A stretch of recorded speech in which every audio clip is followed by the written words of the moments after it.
Now, Sports Talk with Broads. Here's Hunter Brody. Yes.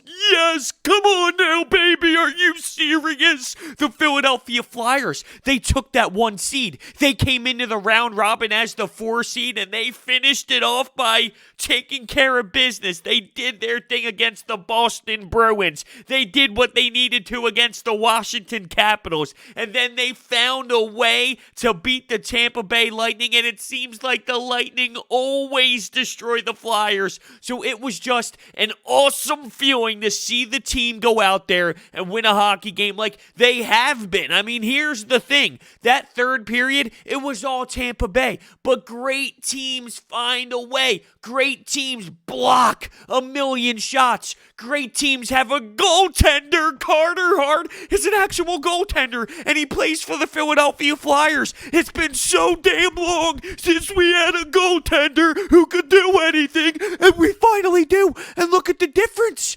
Look at the difference. Look at what it does for the team. I mean, you have Kucherov in the beginning of the game getting a breakaway opportunity. Now it hit the crossbar, but let's just say Carter Hart had a fantastic angle to the point where the only thing available was the crossbar, right? Then when it's 2-0, here's a short-handed breakaway opportunity, and Carter Hart makes a big-time save. And those are the difference-making saves that you need when it comes to actual playoff hockey. If this was Steve Mason or any other bum that was in a Philadelphia Flyers jersey over the last 30 years, it would have been a different game. But no, Carter Hart stays strong. Carter Hart is phenomenal, okay? And the fact that this is real life and I'm not dreaming, and the logo on his chest is orange and black, I don't even know what to say. I don't even know. The Flyers have a goalie. He came up so big. He also, by the way, robbed Kucherov on a one-timer on a power play, but it won't get a lot of praise because right after that, Tyler Johnson ended up putting the puck in the net. So it won't get as much praise, but I'll tell you what, he was out there doing it all. And I love the fact that this team, even though it was all Tampa Bay in the third, without Stamkos and without Victor Hedman, who left the game after a really awkward-looking tweak of the ankle when he was pivoting to start skating backwards. Even though the Flyers were getting pumped, great teams find a way. And it wasn't as if they had these lethal, insane, grade A scoring chances the entire period. I thought the Flyers did such a good job defensively for what it was. I mean, obviously, I don't prefer this. I would rather the Flyers keep their foot on the gas a bit. But once you start getting to playoff hockey and you start playing teams like the Tampa Bay Lightning, when those teams are down, they're going to kick it into gear. Now, I would love for the Flyers to match that intensity, but sometimes this is how it's going to be, okay? You just saw something happen very similar when it came to the Columbus Blue Jackets and the Toronto Maple Leafs, where the Blue Jackets were up 3-0 with, 3:52 to go in the game, and then the Maple Leafs come back and score 3 goals and tie it because there's an extra sense of urgency for those teams that naturally kick in, and the fact that the Flyers did what they needed to do, blocked so many shots. I mean, how many defensemen were on one knee, letting it hit them right in the chest, and then they would flick it out the center ice and get the puck out of the zone, chip the puck out of the zone, let the Tampa Bay Lightning come back with a new zone entry, do it again. It was awesome. What a phenomenal hockey game.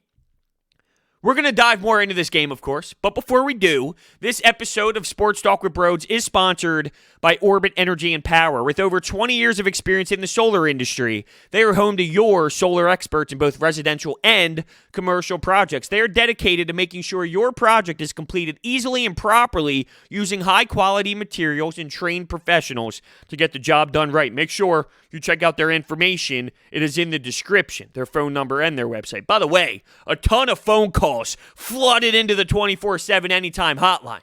And you can call in at 856-442-9805 whenever you like, and I will utilize your phone calls in the podcast. So we will be hearing from you and your instant reactions from after the Flyers game in just a bit. Aube-Kubel. Aube-Kubel, the kid just stepped up in this hockey game, didn't he? Here he is, mucking in front of the blue paint, right? He's parked right where he needs to be, net front. Vasilevsky, a great netminder in this league. Can't really see. Shayne Gostisbehere, who had a phenomenal game as well. Puts a biscuit on net. Here's a little tip. Gets in the net for the Flyers to take a 1-0 lead. And the first 5 or so, it seemed to be all Tampa too. Like the first 5-6 minutes, the Flyers were on their heels. So for them to respond to that action with a goal of their own early to kind of, I'm not going to say stop the bleeding because it wasn't as if Tampa was scoring, but to slow down the pressure a bit to get one on the board early, that's remarkable. And they don't ask how, they ask how many. Parking your butt in front and getting a nice tip, that's how you got to do it. Whatever it takes, it gets past the goal line. The Flyers take a 1-0 lead. And then Aube-Kubel again. Here he is on a 2-on-1 with Coochie. And Coochie has his poise, throws a little sauce over 1T. Who's your daddy? What's he do? The Flyers take a 2-0 lead. And it's just like, what is this? Is this real life? Are we on planet Earth? I am so pumped up from this team. I really am. I could run through a damn brick wall when it comes to this squad. So it's 2-0 in the second period. All right. Sanheim leaves the game. He ends up coming back, which was good to see. Because I'll tell you what, these young defensemen, we can rip Ron Hextall all we want. But these players that we're talking about now, he had them. He was the one that got them in this organization. Now, he was afraid to pull the trigger. Okay, he was afraid to bring them up. He was afraid to fire Dave Haxtell, and that's what cost him his job. But when it comes to talent evaluating, look what he did with this roster. This is Ron Hextall's work, and you got to tip the cap. Now, I didn't really love Hexy because I felt like he was keeping guys down when it's time to bring them up, obviously, and that's going to be your downfall. If you're not going to call up the guys, well, then what the hell? But I got to give him some praise because what you're seeing on the ice is all because of what he did when he was in the GM position. He just stayed true to his guns and wanted to make sure Haxtell was his guy and he was still going to be here. Look what Alain Vigneault is doing right now. It is so awesome to see this team just rolling all around and doing their thing. To fight back and score again after Tampa Bay makes it 2-1. This team has it. It has the it factor. Cootie's in the corner. He uses his stick to pass it up to Ghost, who doesn't even think about it, threads the needle to Joel Farabee, who gives a little 1T past Vasilevsky to give the Flyers the 3-1 lead. And the game ended up being 4-1 because of an empty net. Late, Pitlick tapped it in. Ghost, are you going to keep him out of the lineup? How can you? How can you keep him out of the lineup after this game? Now, I will say, because he had this game, it doesn't mean like this is going to be him all the time, because he has had some bad performances when he's been on the ice. It's a tough thing to be a healthy scratch. Towards the end of my career, I was a healthy scratch. I'm not going to lie. Towards the end of my career, I became a healthy scratch, and it sucks. No doubt about it. When you play hockey your whole life, and you literally play all the time, and you're with the boys, and then at one point you become someone who doesn't play, and you're the healthy scratch, it gets frustrating, all right? You get depressed. It's not a very happy time. You want to be out there with the boys, but you got to be ready. You have to be ready for when the moment is there for you. And Shayne Gostisbehere, in that moment, he stepped in and he really did provide a spark for this team, and he was A+ in this game. And is this a long-term thing? I hope so. I hope this is something that he just is all the time. I mean, one game isn't going to tell me that Shayne Gostisbehere has now figured it all out, but he definitely proved himself, and I feel like he's earned another shot. I mean, without a doubt, he has earned another opportunity to get into the lineup to provide something for this team, because if you can do it against the Tampa Bay Lightning, you should be able to do it against another team, specifically the Montreal Canadiens, who the Flyers are matched up first in the playoffs. And this is a great matchup for the Flyers. Yes, they have Carey Price, and yes, they have some players, but the alternative was Toronto or the Columbus Blue Jackets. Yeah, I'll take Montreal, all right? I don't want this team thinking, I don't want the Flyers thinking that they can take them lightly, because that would be very terrible, but I don't think that this team has that type of mindset. They are properly logged in, and we will talk about that matchup later on down the road. This is just to appreciate what we witnessed in this hockey game. And there was no Jake Voracek for the Flyers. So The fact that we have Aube-Kubel with 2, Joel Farabee with the other, Pitlick was the empty net. So when I talk about the 3 goals scored by the Flyers in actual play with the goalie in the net, here are just guys again. And what I mean by that is you never know who it's going to be. Scott Laughton, Kevin Hayes, Claude Giroux, Sean Couturier, JVR, Michael Raffl, or Aube-Kubel and Joel Farabee. You name it, someone's going to have a game. And it's someone new every time. It's the best way to describe the depth. And that doesn't mean that Claude Giroux isn't doing anything. That doesn't mean that some of these top players aren't doing anything because they're not producing. They have a tough task when it comes to what they do on the defensive side, especially when you're getting thrown a powerhouse lineup like the Tampa Bay Lightning has. So when you have a tough task of having to play both sides so heavily, that opens up the door for some of these other lines to be able to produce. And I'll tell you what, that Laughton, Konechny, and Hayes line, it is continuing to chirp. It's continuing to get in there after whistles. There was that one hit, and I will say Scott Laughton did board him, but who was it? Bogosian came up and tried to fight him. He had him by the shoulder pads, and Scott Laughton's laughing away. That's IQ. I'm not going to get involved with that. And then Bogosian ended up going to the penalty box, and the Flyers got a power play. And speaking of the power play, here's my biggest knock with this team. You got to be better. You have to be better on the power play. They won this game, and they've won other games with poor power play, but that's not a recipe for success. When we get into the playoffs, when we get into the playoffs and when they start, you're going to have to mow teams down with some power play goals. It will cost you without a doubt if you're not able to go into a game and score on the power play. It's pretty ugly right now, I'm not going to lie. So they have to pick that up. I think it's a perfect time right now to get into the calls, the phone calls. Love the fact that I get to interact with all of you. You can use the phone number 856-442-9805 to leave your message at the 24/7 Anytime hotline. Let's kick this off. Hey, Broads. At this point, the Flyers are winning 3-1 over the Tampa Bay Lightning that have had our number all year and for many years. And I'm listening to the game on SiriusXM because unfortunately I work third shift and can't finish the game. But I am listening to the Lightning broadcasters, and aside from calling the game, they spent most of my 20 to 25 minute drive complimenting the Flyers. And it's made me realize, like, the Flyers are typically a team that seems to be overlooked by basically everyone. Like, nobody before now has seemed to take them seriously. But now, the Flyers are forcing them to realize, like, oh crap, this team can beat anybody that gets put in front of them. Doesn't matter whether you're the Lightning, the Bruins, Capitals, Penguins, anybody you stick in front of the Flyers have the opportunity to knock them down.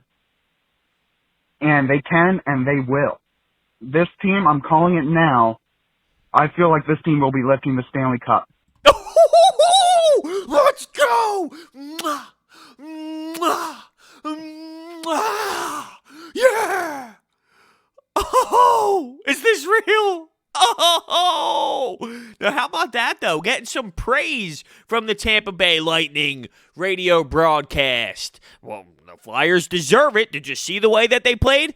Once again, it wasn't as if this was the most beautiful game ever played by the Flyers. You saw plenty of chances for the Tampa Bay Lightning. You saw a lot of big saves from Carter Hart, and there were some breakdowns. But as I stated before, when it comes to hockey, you will never play a perfect 60-minute game. And if you do, God bless you. It ain't happening again.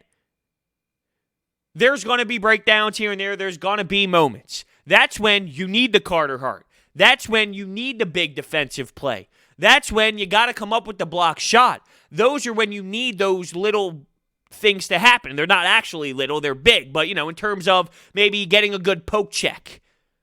Sometimes it's the big save, the big, huge glove save where everyone goes wild, but sometimes it could just be a simple stick lift. But that simple stick lift is a big play in terms of making sure that goal doesn't happen. And that's what you need out of this team in certain moments. And they give you that. And right now they give you that. And the fact that Carter Hart is 21 years old, okay, and he's just casually playing in the NHL and being so poised and being so calm, and the moment's not too big for him. Maybe it's the fact that it's the round robin. Maybe things change when it's not the round robin and the pressure's on. It intensifies a bit, because it will. No doubt it will. But something tells me that this team is ready to take the challenge on. Rhodes, Ryan from Tampa, and what a victory. 4-1 against the Bolts. New nicknames. Aube-Kubel is Aube-Ku Liberty Bell. Okay? Farabee is Farabee the Fanatic, and Connor Hart is the Connor Hart Stonewall. These guys are playing like they've been in the league for years.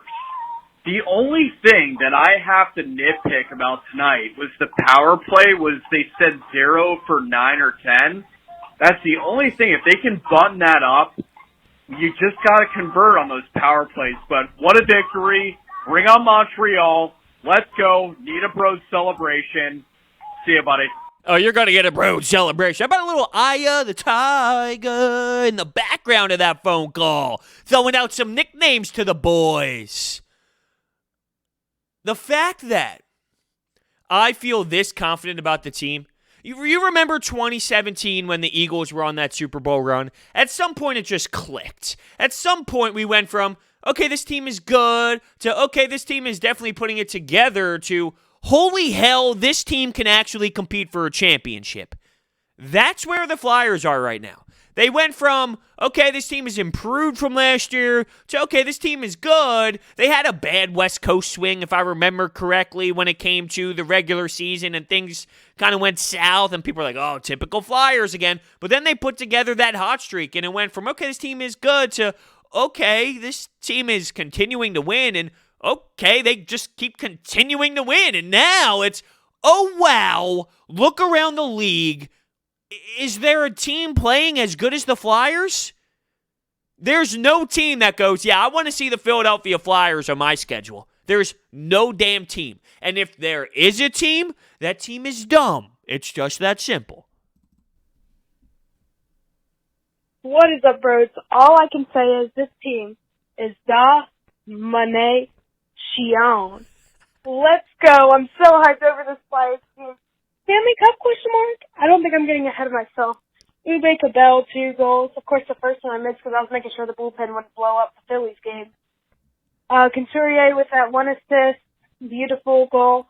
We got Pitlick at the end there. And Carter Hart's a monster, especially at the end when he fell over and still made that save with the trapper. Absolutely amazing. I really can't wait for this team to go further in the playoffs. But thanks for taking my call, and let's go Flyers, baby.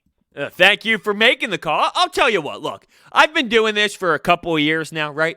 Reacting to Flyers, Phillies, Sixers, Eagles games and making podcasts about it. This has been the first time where the Flyers' energy is unbearable. And unbearable in a good way. I say that in a great way, a phenomenal way. This is the first time where the whole city is all for this team.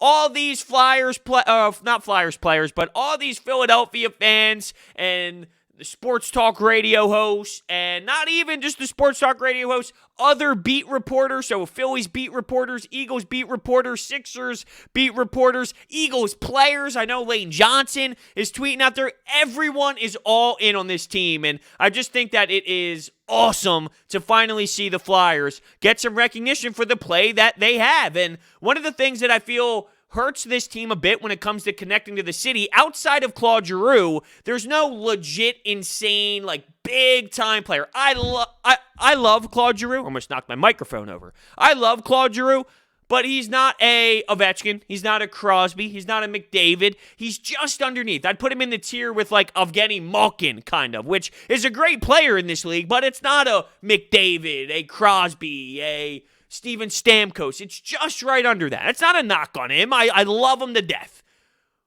But with this team, they score with depth. You look at their roster, there's a new guy every day. So it's not like there's that one guy that everyone falls in love with. It's just not that way with this team. So it's a little harder to connect with everybody in that sense. So being able to connect to the city right now, it puts a smile on my face. Well, as you know, Hunter, I got on your program the other day and predicted a loss to Tampa. That's why in the sporting world I'm known as Nostradamus, because my prediction was wrong, and I'm happy to say that I was. Carter Hart, outstanding third period. I thought his team played, honestly, like a bunch of pansies in the third. That and still the lack of a power play are things that have to be of concern for Vigneault moving forward. I mean, you've got to have good specialty teams, and you can't be a bunch of wilted lilies in your own end when a team is making a push. The other guy that showed up tonight, of course, Kubel with 2 goals, but Shayne Gostisbehere, going to be tough to keep him out of the lineup in Game 1 based on his performance tonight. But a well-earned win, a well-earned number 1 seed. Let's go Flyers. Let's keep kicking ass. No doubt about it. Thank you so much for the call. You mentioned the pansies thing. Pretty interesting. You're not wrong. I did think they played soft. They obviously played on their heels, and good teams are going to force other squads, even if they are good squads like the Flyers, to play on their heels when they're down. I do think that that's naturally going to happen. But I do agree with you that I wish there was a little extra push once in a while. Like, where's that one counter rush that can go down the ice, and then they would be able to maybe score off that to put the game away? There wasn't really that big-time opportunity in the third for the Flyers where it's like, okay, there's that counter for the Tampa Bay being so aggressive. It was almost as if Tampa Bay was constantly in the zone, but the Flyers were blocking shots. They were getting in lanes. Carter Hart was coming up big. They were chipping the pucks out. So, I do wish that there was that counter rush, that one big rush for the Flyers where they ended it with maybe 10 to go in the third period and they were able to kind of just shut the door on them. It didn't happen, but sometimes it won't happen. And the fact that they still played sound defense and still played their style, I think that says a lot to how they feel about this system and how productive this system really is. Let's take our last call. Hey, folks, it's me, Justin, from New Jersey again. Wasn't I right about what I said on your podcast last night that we would beat Tampa Bay? I'm so happy that we won this game. Carl Hart looks phenomenal. He played like he was a veteran out there. And I even said before this round robin tournament start, I said we would go 3-0 and clinch the number 1 seed. I think we have a good chance of beating Montreal in the first round. We just have to see what happens. And I'm really happy with Alain Vigneault and how he's coaching this team. He should be Coach of the Year, in my opinion. Have a good day. Oh, thank you so much for the call. Thank you. I think you nailed it. Alain Vigneault should be Coach of the Year. You said the Flyers were going to go 3-0 before the round robin tournament did, and they did. You think they can beat the Montreal Canadiens? Well, they probably will, right? Let's hope so. They probably will. So keep saying things. Hey, do you think they're going to win the Stanley Cup? I hope you say yes, because it'll probably happen then. This feeling is like no other. I've never sat here as a Philadelphia Flyers fan and saw this type of hockey before. I've never seen it to this degree. I've never seen confidence in a goaltender like this. It's always been all these random guys, right? You did have Bob, who wins a Vezina, and he's a good goalie, but they moved on from him, and then you had the whole entire situation with that numbnut there from Arizona, Brizgalov, with the humongous world is so big and all that nonsense, and you're just shuffling guys in and out. You had, 8 goaltenders the other year? It's been terrible. And now you have going, that's where it all starts, That's where it all starts. These must-watch television. You got to get behind them, and this team has obviously gotten behind them, and let's see where this goes. Oh, Flyers hockey, baby. Anytime, anywhere. That's their hashtag now. They change their hashtag all the damn time. Anytime, anywhere. And you can follow me on Twitter, by the way, at Broads81. I'm very active when it comes to game day on any of these teams. I feel like I can make you laugh maybe once or twice. So thank you so much for listening to this episode of Sports Talk with Bros. Remember, it is sponsored by Orbit Energy and Power. Their solar program helps eliminate your electric bill completely. $0 electric bills is what we're talking about. Their information is in the description. Woohoo! And by the way, that Toronto series against the Columbus Blue Jackets, if you remember, Tampa Bay Lightning, powerhouse first overall seed last year, Columbus came in, swept them. Tampa Bay didn't even win a game in that series.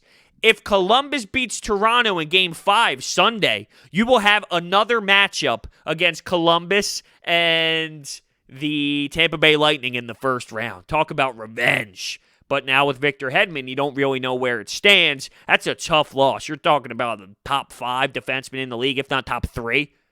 That's a tough loss for them. Hopefully that ankle injury isn't too serious because it did look awful. The twist of the ankle. Oh, I hate seeing that kind of stuff. Thank you all so much for listening, and I will see you next time.